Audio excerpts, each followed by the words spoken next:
রাজ্যে আবারও কুসংস্কারের বলি ওঝা গুনিনের কেরামতিতে মৃত্যু হলো সাপে কাটা রোগীর।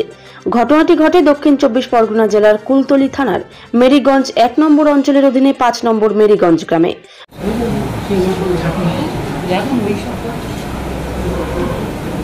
গতকাল দুপুরে অতিরিক্ত বৃষ্টির কারণে পুকুরের জল থই থই হয়ে পড়ে।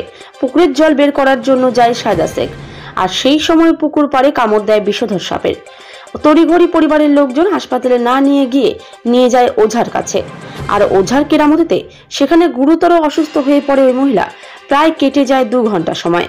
তারপর ক্যানিং মহকুমা হাসপাতালে নিয়ে এলে চিকিৎসক মৃত বলে ঘোষণা করে। মৃতদেহ ময়নাতদন্তের জন্য নিয়ে যায় ক্যানিং থানার পুলিশ। তারপরে এই যে ওঝাগুনিনের কাছে না নিয়ে হসপিটালে আসলে ভালো করতো। হাসপাতালেরই ভালো করতো, বাঁচতো না বাঁচতো আল্লাহ জানতো।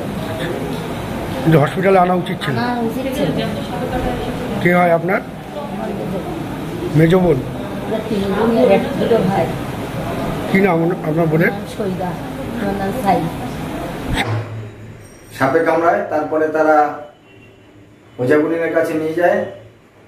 মৃত অবস্থায় ক্যানিং হাসপাতালে নিয়ে এসেছে কিছুক্ষণ আগে। এই ধরনের ঘটনা খুব খারাপ। যেখানে সাপে কামড়ের সিজন চলছে, সারা পশ্চিমবাংলার বিভিন্ন প্রান্তে প্রচুর সাপে কামড় করছে এবং হাসপাতালে আসছে প্রচুর মানুষ ভালো হয়ে বাড়ি ফিরে যাচ্ছে। ওঝাগুনিনের কেরামতি করে মানুষের মৃত্যু ডেকে আনা একদম সঠিক হচ্ছে না। আপনাদের কাছে অনুরোধ করব, আপনারা সাপে কামড়ালে হাসপাতালে নিয়ে আসুন।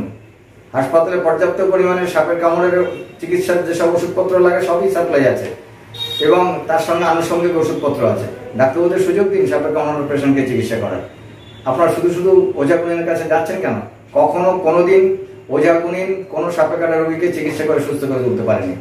যেসব রোগীর বিষধর সাপ কামড়ায় না তাদেরকে ওরা কেরামতি দেখায়।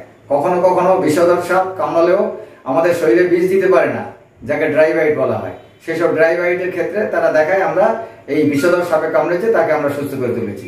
অতএব ব্যাপারটা বুজরুকি, ব্যাপারটা অবৈজ্ঞানিক, ব্যাপারটা একেবারে নিশ্চিত নয় মানুষের ভালো করার জন্য। অতএব আপনারা সাপে কামড়ালে হাসপাতালে আসুন এবং আমাদের সুযোগ দিন চিকিৎসা করার। আমরা নিশ্চিত প্রত্যেকটা মানুষকে সুস্থ করে তুলব। আমি ডাক্তার সমরেন্দ্রনাথ রায়, ক্যানিং হাসপাতালের সঙ্গে।